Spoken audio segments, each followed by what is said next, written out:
মঙ্গলবার পুরো পর্তুগালবাসীর চোখ ছিল দেশটির পার্লামেন্ট অধিবেশনের দিকে। প্রধানমন্ত্রী লুইস মন্টিনেগ্রোর ডাকা আস্থা প্রস্তাবে সারা নাকি বিপক্ষে ভোট দেবে রাজনৈতিক দলগুলো, সেটাই ছিল দেখার বিষয়। সবশেষ সরকারের আনা আস্থার বিপক্ষেই ভোট দেয় বিরোধী সহ বেশিরভাগ দল। পার্লামেন্টে 230টি আসনের মধ্যে 142 জন সদস্যই ভোট দেন আস্থা ভোটের বিপক্ষে, আর এতেই পতন নিশ্চিত হয় 11 মাস আগে ক্ষমতা নেয়া সোশ্যাল ডেমোক্রেট বা এডি সরকারের।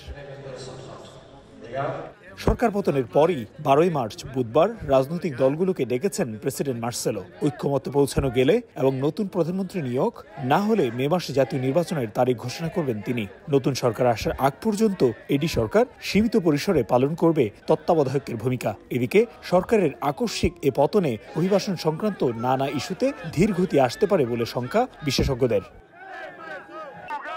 তারিকুল হাসান আশিক, সময় সংবাদ, লিসবন, পর্তুগাল।